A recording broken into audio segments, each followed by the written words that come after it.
स्वागत है आप सभी का हमारे चैनल पब्लिक रिएक्शन में। मैं संवाददाता सानिया और मेरे साथ दिव्यकांत जी। आज हम ऐसे बड़े मामले के बारे में आप सभी के साथ बात करने के लिए आए हैं जिसने ना सिर्फ दिल्ली को, इस हादसे ने संपूर्ण भारत को भी हिलाकर रख दिया है। सभी का दिल दहल गया है। तो इस समय मैं मौजूद हूँ भारत की राजधानी दिल्ली में और दिल्ली के लाल किला क्षेत्र में बीती रात जो बड़ा कार हादसा हुआ, जो बम विस्फोट हुआ, उस बम विस्फोट ने सभी लोगों को डरा कर रख दिया है। और एक ऐसा क्षेत्र है जहां पर रोजाना हजारों की तादाद में लोग अपने व्यवसाय के लिए और पर्यटक विदेशों से भी यहाँ पर आते हैं। और जैसे कि हम आपको बता दें कि ये मेरे पीछे आप देख सकते हैं कि लाल किला है और इसके पास में भी आपको दिखाऊंगी कि दिगंबर जैन लाल मंदिर भी है जहां पर लोग रोजाना की तादाद में यहाँ पर श्रद्धालु भी आते हैं और पर्यटक भी आते हैं। तो भी आप मेरे पीछे देख सकते हैं, जैसे कि मैंने बताया, इस लाल किले के पास दिगंबर जैन लाल मंदिर भी है जो कि मेरे पीछे है। ये वो क्षेत्र है, जैसे कि मैंने बताया, जहां पर रोजाना हजारों की तादाद में लोग व्यवसाय करने के लिए और पर्यटक आते हैं। लेकिन इस हादसे के बाद पूरे रास्ते को ब्लॉक कर दिया गया है। कहीं पर भी लोगों की जाने की एंट्री नहीं है। प्रॉपर बैरिकेड्स लगाए गए हैं। लोग सदमे में हैं, डरे हुए हैं, घबराए हुए हैं। भारत की राजधानी दिल्ली में लाल किले पर जो ये बड़ा बम विस्फोट हुआ है कार में, क्या कहना चाहेंगे इस हादसे के बारे में? जी मैम, मैं आया था शाम को 6:30 पे मैं आ गया था यहाँ पे। अच्छा। दर्शन करने के लिए मंदिर पे। तो कल सोमवार था तो मैं आया गाजियाबाद से। तो शाम के टाइम यहाँ पे न्यूज चल रही थी। तो प्रोग्राम यहाँ पे मतलब आपके जैसे बंदे वो न्यूज फैला रहे थे, यूट्यूबर्स थे। हाँ यूट्यूबर्स थे। तो हमने भी देखा थोड़ा सा देर, फिर मैंने दर्शन करके मैंने वो क्या नाम है यूट्यूब वाले इनके पास में चला गया। थोड़ा सा हमें थोड़ा शौक है जाने का, तो पॉलिटिक्स में हम भी थोड़ा बहुत जानते हैं। तो उसमें 6:55 पे ब्लास्ट हो चुका है। अच्छा। हाँ जी। तो वहाँ पे कम से कम 15 लोग जिन्हों की डेड हो गई है, 15-16 लोग जो भी है, हमने गिनती तो करी नहीं। तो हम यहाँ से मतलब यहाँ से भाग लिए, भगदड़ होगी वहाँ से, लाखों आदमी इधर को भाग लिया। जो भीड़ थी बेबिकट वहाँ से हम यहाँ आके फिर हम दोबारा गए देखने के लिए। फिर हमने उसकी भी थोड़ी सी वीडियो भी बनाई। अच्छा, ये बताइए क्या लगता है, ये जो है ये मामला हादसा लगता है या फिर साजिश लगती है? ये तो हादसा नहीं है, साजिश है। ये साजिश है। आप ही यहाँ मौजूद हैं, आपसे मैं पूछना चाहूंगी, आप इधर आइए, आपसे मैं पूछना चाहूंगी, आपको क्या लगता है इतना बड़ा मामला जिसमें बेगुनाह लोग इतने सारे मारे गए, क्या लगता है उनकी जो जाने गई हैं इतने बेगुनाह लोगों की, ये आपको हादसा लगता है या फिर साजिश लगती है? मैम ये तो जांच के बाद ही पता लगेगा क्या हादसा है क्या, लेकिन जो भी हुआ बहुत गलत हुआ है। तो इसको जो है हमारी जो सरकार है इसकी जांच करनी चाहिए। जो भी इसमें गुनहगार है कड़ी से कड़ी सजा मिलनी चाहिए। बस यही कहना चाहते हैं सबसे, भाई होशियार रहे, सतर्क रहे और देखभाल के चले भाई। कोई संदिग्ध जो आपको कोई भी चीज दिखाई दे उसको तुरंत पुलिस को फोन करें। और बस यही कहना चाहेंगे भाई, सेफ रहे, टेक केयर भाई। नमस्कार। तो आपने देखा कि जनता इस टाइम डरी हुई है। सब लोगों के दिल में एक दहशत का, डर का माहौल जो है बना हुआ है और लोग कह रहे हैं कि पता नहीं आपके और हमारे बीच में से भी कोई संदिग्ध व्यक्ति ऐसा हो सकता है जो नुकसान पहुंचाने के लिए लोगों को यहाँ पर मानव बनकर, मानव एक मानव रूप लेकर मानव के बीच में है और जनता को नुकसान पहुंचाने के लिए। में जो ये हादसा हुआ, कार का बड़ा बम विस्फोट का होना, क्या लगता है ये सिर्फ हादसा है या साजिश है? हादसा तो नहीं है, साजिश लगती है। किसकी लगती है साजिश? अब इतना तो मैं नहीं बता पाऊंगा। लेकिन आप इस मामले के चश्मदीद गवाह हैं, क्या देखा आपने? हमने देखा था, हम 3 भाई हैं, एक ये है मेरा भाई, एक ये है। हम ई रिक्शा चलाते हैं। तो हम तो वहाँ से सवारी भर के निकले थे। जैसे सवारी भर के निकले वैसे ब्लास्ट हुआ था। हम तीनों भाई निकले थे, बम ब्लास्ट हुआ हमारे सामने हुआ था। पब्लिक हमारी बैटरी रिक्शे में से निकल भाग रही, सब भाग रही थी। किसी ने पैसे दिए, किसी ने नहीं दिए, तो निकल डर गए थे। अफरा तफरी मच गई थी। एक ये हमारी लाइफ में पहली बार हुआ है। तो ऐसा मामला देखने के बाद आपको क्या लगता है कि इस तरह से ऐसे अगर हादसे होते रहेंगे तो क्या आज के टाइम में हम कहते हैं कि दिल्ली सेफ है, हर तरह से अपने आप में सशक्त मजबूत है, तो लोगों को क्या सेफ महसूस होगा ऐसे हादसे होने के बाद? नहीं, ऐसा सेफ महसूस नहीं होगा। ये इसमें करीबन 20-25 लोग तो हमारे सामने एम्बुलेंस में ले गए, रिक्शे में ले गए। हाँ, रिक्शे में ले गए, एम्बुलेंस में ले गए। हमारे सामने किसी का हाथ गायब है, किसी का सिर गायब है, किसी का कुछ गायब है। चेहरे भी पहचानने में नहीं आ रहे थे। इतने बुरा हो चुका था कल। अफरा तफरी मच गई थी, दूर दूर तक आवाज जा रही थी। ये बिल्डिंग है ना, एकदम थरथरा गई थी। मतलब सबके दिल में डर का माहौल जो था कल भी है और आज भी है। वो आवाज आपके कान में शायद अभी भी गूंज रही है। अभी भी गूंज रही है। हमें को तो ऐसा लग रहा है यहाँ पर काम ही मत करो, अब चले जाओ यहाँ से। हमारा दिल नहीं लग रहा है यहाँ पर काम में अब। हमने आज इसी वजह से छुट्टी कर दी, नहीं चलाई हमने। किराए के रिक्शे चलाने वाले और हम यहाँ पर आते हैं अपने कमाने के लिए, जिंदगी की हथेली पे हम यहाँ पर कमाने के लिए आते हैं और ये हादसे हो रहे हैं। हमारी जान चलेगी तो हमारे तो बीवी बच्चे फैमिली सब परेशान होंगे, कौन खिलाएगा उनको? कोई अकेला है अपनी फैमिली का, कोई है कोई नहीं है, कहाँ से खिलाएगा? जी ये बताइए, आपने कहा आपके साथ आपके भाई भी थे, कल जो हादसा हुआ तो उस हादसे का मंजर देखने के बाद आपको क्या लगा? कितने सारे बेगुनाह लोग मारे गए हैं, क्या वो मंजर था? तो 20-25 लोगों को भी तो वो हो गया। हम चलाते हैं बैटरी रिक्शा, जिस टाइम पे हम ये थे हमारे सामने आंखों के सामने हुआ था, हम रिक्शा लेकर भाग गए थे, खाली रिक्शा लेकर। रात उसी तरह के हमें घबराहट सी हो रही है, रात से डर है दिल में डर है, रात में नींद ही नहीं आई है हमें। तो क्या लगता है ऐसे लोग जो सोसाइटी में समाज में रह रहे हैं और आपके और हमारे बीच में रहते हुए ऐसे लोगों को, बेगुनाह लोगों को मार रहे हैं, क्या लगता है कि इन लोगों को सजा मिलनी चाहिए या नहीं? सजा मिलनी चाहिए इन लोगों को। मुझे तो ऐसा लगता है किसी ने बम लगाया है, डर वाली बात है। डर वाली बात है। और ऐसा होता रहेगा फिर परदेश में कौन आएगा? खाने कमाने आते हैं मजदूर लोग हैं, बैटरी रिक्शा वैसे चलाते हैं, इस हिसाब से फिर कौन आएगा? परदेश में लोग कमाने आते हैं, डर बैठ जाए फिर कौन आएगा? रात से इतना डर लग रहा है, ऐसा लग रहा है गाँव चले जाए, वापस जाने के। भाई और मेरा एक भाई और है, छोटा भाई है, इससे भी छोटा है, वो भी थोड़ी सी पीछे था। हम चारों भाई यहीं थे। रात इन्हें घबराहट से हो गई, इन्होंने मेरे पास कॉल भी करी, मैंने कॉल करी थी, इसने कॉल नहीं उठाई, मैं घबरा गया था, मैं सब में ढूंढता फिर रहा था इनको। तो आप देख सकते हैं कि परिवारजन भी एक दूसरे के डरे हुए हैं, उनके अंदर एक घबराहट का माहौल बना हुआ है। आप सभी के दिल में एक डर का माहौल था। आप लोग थोड़ी थोड़ी डिस्टेंस पे थे, क्या देखा आपने कल? मैंने बहुत बुरा हादसा देखा था, ऐसा कभी न देखा अपनी जिंदगी में। 20-22 साल की उम्र हो गई, आज तक न देखा। मतलब मेरी वो आवाज थी, वो आवाज मुझे लगता है अभी भी कानों में गूंज रही है। बम राष्ट्र की आवाज आती है, गाड़ी ऐसे बहुत उड़ी थी और सिलेंडर की आवाज नहीं थी, वो किसी की साजिश थी उसमें। ऐसा गाड़ी उड़ी थी, मेरी टिर्री वहीं बैठी, बैटरी रिक्शा सवारी ऐसा भागी थी, गाड़ी तलक मेरी बिल्कुल रिक्शा ऐसा हिल गया था, बहुत बुरा, मेरे पसीने आ गए थे एक संग मुझे। जी ये बताइए, तो सवाल पड़ गया था मुझे। देखिए अगर ऐसे बड़े बड़े हादसे होते रहेंगे, लोगों की जानें जाती रहेंगी, बेकसूर लोगों की, तो क्या लगता है जो ऐसे लोग आपके और हमारे बीच से निकलकर ऐसी वारदातों को अंजाम दे रहे हैं, क्या लगता है उनके लिए क्या सजा होनी चाहिए? उन्हें सजा मिलनी चाहिए, बहुत ज्यादा सजा मिलनी चाहिए उन्हें। ऐसे लोगों को लगता है कि वो समाज में रहना उनका अनिवार्य जरूरी है। छोटे छोटे बच्चे घायल हुए हैं, कोई मरा है, कोई कुछ हुआ है, ऐसे लोगों को तो कड़ी से कड़ी सजा मिलनी चाहिए। तो आप देख सकते हैं कि जी कहिए, यहाँ पे हम कमाने के लिए आए, ऐसा यहाँ हो रहा है, बच गए। अगर हमारी थोड़ी आगे होती गाड़ी तो हम तो उड़ जाते, पता भी ना रहता हमारा तो जिस जगह पे हम क्या होता, जिस जगह पे हम थे वहीं पे हमारा तो दिल भी ना कर रहा उस जगह पे जाने के लिए। अपने भाई सारे यहीं थे, हमारे माँ बापों को, बहन भाइयों को कौन देखता? परिवार को कौन देखता? हम लाल किले के सामने रहते हैं, लाल किले के सामने। यहाँ पर जितने भी लोग मौजूद हैं, ये ई रिक्शा चलाते हैं, इनका कहना है कि इनके परिवार के लोग वो गाँव में, ये परदेश में कमाने के लिए आए हैं। अब इनका कहना है कि डर का माहौल इतना है कि इन्हें डर लग रहा है काम करने के लिए, अगर इन्हें कुछ हो गया तो परिवार को कौन संभालेगा? साथ साथ इन लोगों का ये भी कहना है कि ऐसे लोग जो हमारे ही बीच से निकलकर ऐसी वारदात को अंजाम दे रहे हैं, उनको कड़ी से कड़ी सजा जो है वो प्रशासन के द्वारा, सरकार के द्वारा दी जानी चाहिए। ये इनकी अपील है सरकार से और प्रशासन से।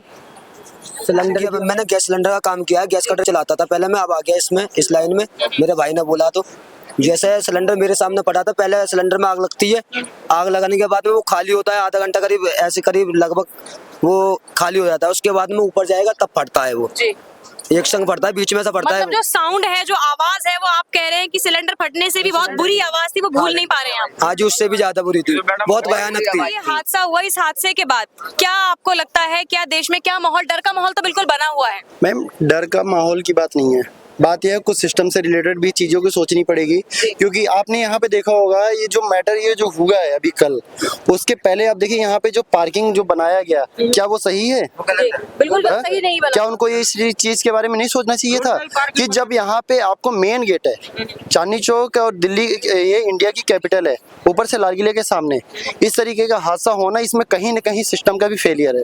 मतलब आपका कहना है कि पहले से जो चीजें बनी हुई हैं पार्किंग के लिए, जहाँ पर हजारों की तादाद में लोग आते हैं, वहाँ पार्किंग मैनेजमेंट ठीक नहीं है, उस वजह से कहीं ना कहीं इस हादसे को और बढ़ावा मिला है। हाँ, तो जाहिर सी बात अगर यहाँ पे पार्किंग है, अब देखिए वहाँ पे कम से कम कुछ नहीं 12 से 15 फीट तो वहाँ पार्किंग वाले ले लिए, कुछ स्ट्रीट जो उसमें बेचने वाले हैं, वेंडर्स हैं, उन्होंने ले लिए, तो उसमें जाने के रास्ता 15-17 फीट पर बचा, तो उसमें जो ट्रैफिक जाएगा वो कहाँ जाएगा? तो उसमें जाहिर सी बात है पब्लिक इकट्ठी होगी और रस भी बढ़ेगा।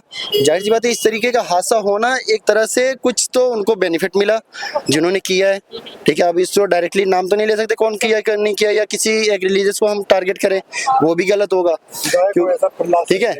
लेकिन ये जो है कहीं ना कहीं सिस्टम का भी फेलियर है, ठीक है, जब आपको पता चल गया कि अलग अलग सिटीज में आपको कुछ विस्फोटक सामग्री मिल रहे हैं और कुछ टेररिस्ट से जुड़े लोग मिल रहे हैं, तो आपको यहाँ पे कुछ व्यवस्था नहीं करनी चाहिए थी?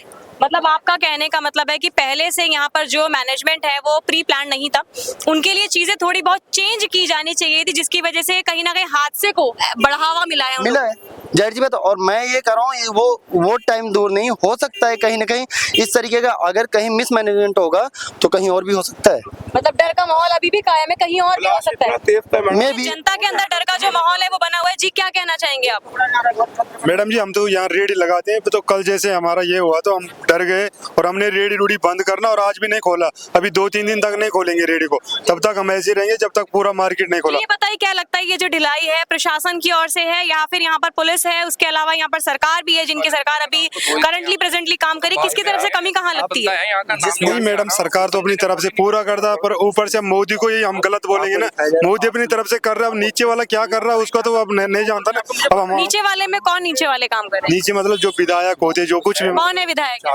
यहाँ का वो प्रहलाद सैनी है सर। तो आपको क्या लगता है, क्या नाम है उसका? प्रहलाद सैनी। अच्छा, और तो है तो उसको देखना चाहिए ना, जो उनकी तरफ से लगता है कि कमी है। उन्हीं की तरफ से कमी होगी तभी। क्या कमी लगती है? मतलब यहाँ जो बोल रहे हो भाई की वो नहीं बन रहा, ये नहीं बन रहा। क्या नहीं बन रहा? उन्होंने तो बताया, आप बताइए कि क्या नहीं बन रहा है। आप रोज रेडी लगाते हैं, आप कह रहे हैं क्या नहीं बन रहा? नहीं, मैं यहाँ पे नहीं लगा तो मैडम, मैं थोड़ा जामा मस्जिद की तरफ लेकिन क्या चीज की कमी है यहाँ पर, ये बताइए। कमी तो मैडम वैसे कुछ भी नहीं है, वैसे तो अब तो सही बन गया। पहले तो हाँ सुरक्षा नहीं, आपके कहने का यहाँ पर सुरक्षा नहीं है। आज से मैडम 7-8 साल पहले यहाँ पे इतनी भीड़ होती थी, अब तो वो भीड़ भी नहीं है।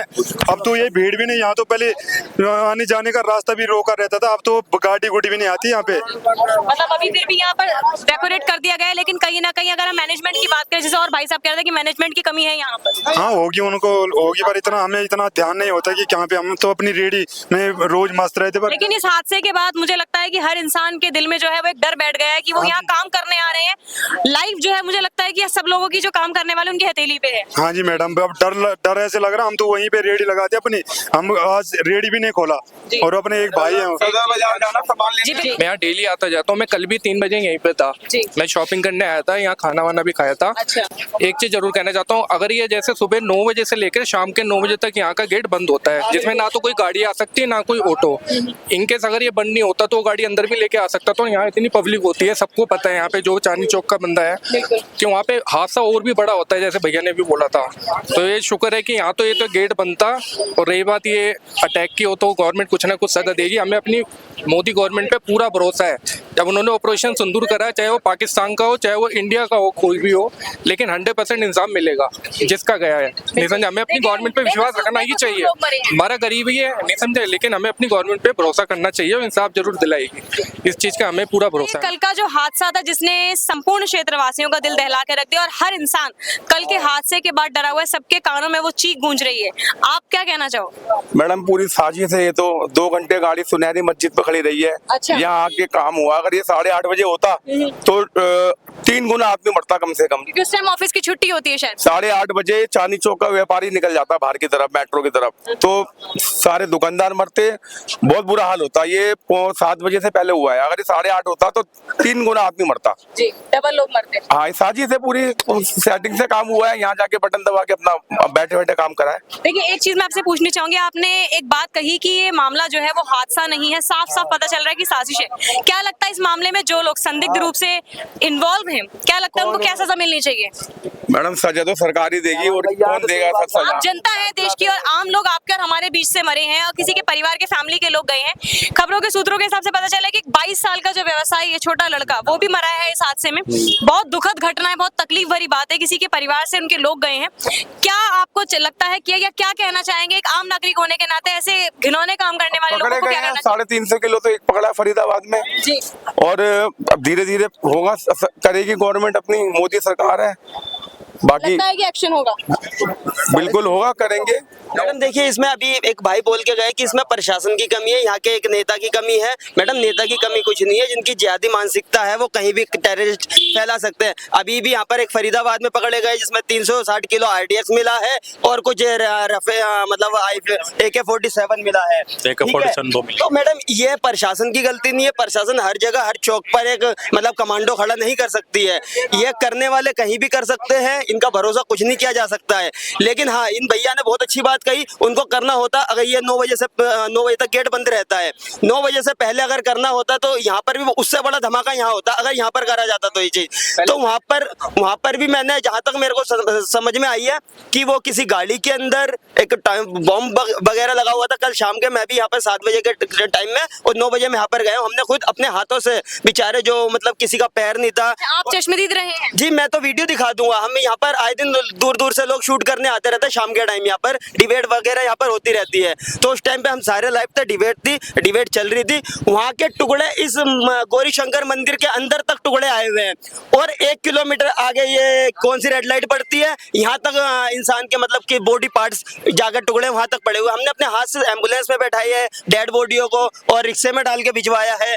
तो ये कहना देखो प्रशासन के ऊपर गलत है, लेकिन हाँ, मैं मोदी जी से अपील ये करूंगा कि जिसका भी ये काम किया गया है ना, उस पर सख्त से सख्त कार्रवाई की जाए। और मैं तो यही कहूंगा अगर वो जिंदा पकड़ा जाए तो इसी लाल किले पर उसको फांसी दी जाए सबके सामने, चाहे वो किसी भी मजहब का हो। और दूसरी बात मैडम, जो लोग कहते हैं कि आतंकवाद का कोई मजहब नहीं होता, जैसे ऑपरेशन सिंदूर के अंदर जो पेंटे चेक करके लोग आतंकवादियों ने बताया था धर्म पूछकर गोली मारी थी, उसका भी यहाँ पर धर्म दिखाकर उसको फांसी दी जाए कि वो कौन से मजहब का कौन से धर्म का है। देखिए, जनता इस टाइम आक्रोश में और आक्रोश होना उनका कहीं ना कहीं गलत नहीं है, क्योंकि बेगुनाह लोग मारे गए, किसी के परिवार के सदस्य मरे, किसी के भाई, किसी के बेटे मरे हैं और बहुत आक्रोश में है जनता यहाँ पर। और बहुत कुछ जनता कहना चाहती है। जी, अभी आप कुछ कह रहे थे कि AK-47 वगैरह मिली, क्या कहना चाहेंगे? बिना झिझक के, बिना डरे बोली, निर्भीकों के बोली। फरीदाबाद हॉस्पिटल में था, वहाँ से AK-47 2 बरामद हुई है और जिससे बॉम्ब बनता है वो केमिकल वही बरामद किया गया है वहाँ पर। बाकी फरीदाबाद में भी इन्वेस्टिगेशन चल रही है, लखनऊ में भी चल रही है, मुंबई में भी चल रही है। अब जैसे कि यहाँ पे ऑटो थी,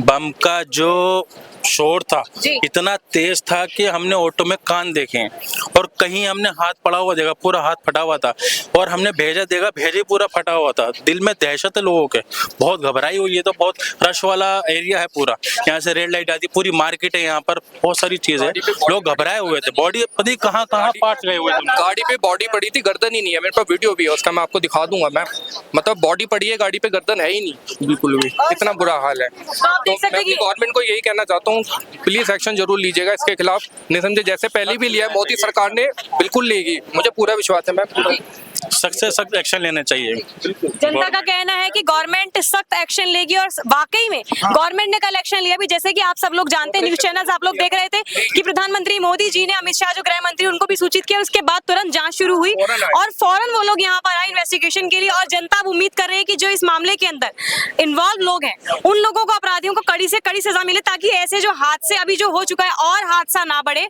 और जनता में अभी भी देखिए डर का माहौल है, लोगों ने अपने सामने देखा है लोगों के कटे हुए हाथ, कटे हुए शरीर के अंग। तो ये मामला कहीं ना कहीं सोचने के लिए मजबूर कर देता है कि आज क्या वाकई में लोगों के अंदर इंसानियत जो है वो मर चुकी है? क्या लोग इस बात को भूल गए हैं कि हम किसी धर्म के होने से पहले, किसी मजहब के होने से पहले एक इंसान है? तो आज इंसानियत जो है वो शर्मसार हो गई है इस हादसे के बाद। तो सभी लोग इस बात की अपील करते हैं देश की सरकार से, प्रशासन से, कि जल्द से जल्द ऐसे मुजरिमों को पकड़कर कड़ी से कड़ी सजा मिले, ताकि आगे ऐसे हादसे ना हो। तो भी आपने देखा आज के इस वीडियो में हमने जनता से बात करी उस विषय के बारे में जिसने संपूर्ण दिल्ली को ही नहीं पूरे भारतवर्ष को हिलाकर रख दिया। और इस हादसे के बाद पूरी दिल्ली जो है वो डर के साए में है, क्योंकि इस हादसे ने, जो कार के अंदर बम विस्फोट हुआ उसके द्वारा सभी लोगों के दिल में एक डर, एक दहशत बना हुआ है कि कहीं अगला हादसा उनके आसपास ना हो जाए। क्योंकि इस हादसे के अंदर कई लोगों की मौत हुई है और साथ साथ कई लोग घायल भी हुए। परिजन जो इंतजार कर रहे थे अपने परिवार के सदस्यों का कि वो घर लौट कर आएंगे, लेकिन शायद वो दोबारा अपने घर नहीं लौटे हैं। ऐसे में कौन जिम्मेदार है इस अपराध के लिए? किसकी गलती है? क्या ये हमला था या फिर ये थी साजिश? इस बारे में जनता से बात करने पर लोगों ने अपने अपने रिएक्शंस दिए। जनता ने इस मामले में अपना आक्रोश भी प्रकट किया, दुख भी प्रकट किया। साथ साथ जनता ने सरकार से और प्रशासन से इसकी अपील भी की कि जल्द से जल्द सरकार और प्रशासन दोषियों को पकड़े और उन्हें सजा दे, ताकि आने वाले भविष्य में कोई भी व्यक्ति ऐसे काम को करने से पहले 1000 बार सोचे। और पता नहीं कौन आपके या हमारे बीच से ऐसा कौन सा व्यक्ति है जिसने इस घिनौने काम को अंजाम दिया और आज इंसानियत जो है वो शर्मसार हो गई है। तो इन्हीं शब्दों के साथ संवाददाता सानिया यानी कि मेरी ओर से और मेरे साथ देविकांत जी की ओर से आप समस्त दर्शकों का इस वीडियो को देखने के लिए बहुत बहुत धन्यवाद। हमारे सभी सब्सक्राइबर्स का भी धन्यवाद जिन्होंने हमारे चैनल पब्लिक रिएक्शन को सब्सक्राइब किया हुआ है। और आपका यही अप्रिसिएशन हमें बहुत हिम्मत देता है, आपका यही मोटिवेशन हमें बहुत ताकत देता है कि हम और भी कंटेंट्स पर बात करें और भी कंटेंट्स के जो असली, जो उसके मुद्दे हैं, जो उसके रियल एस्पेक्ट्स हैं, वो आप सभी के सामने लेकर आए। Thank you so much, have a great day. जय हिंद, जय भारत।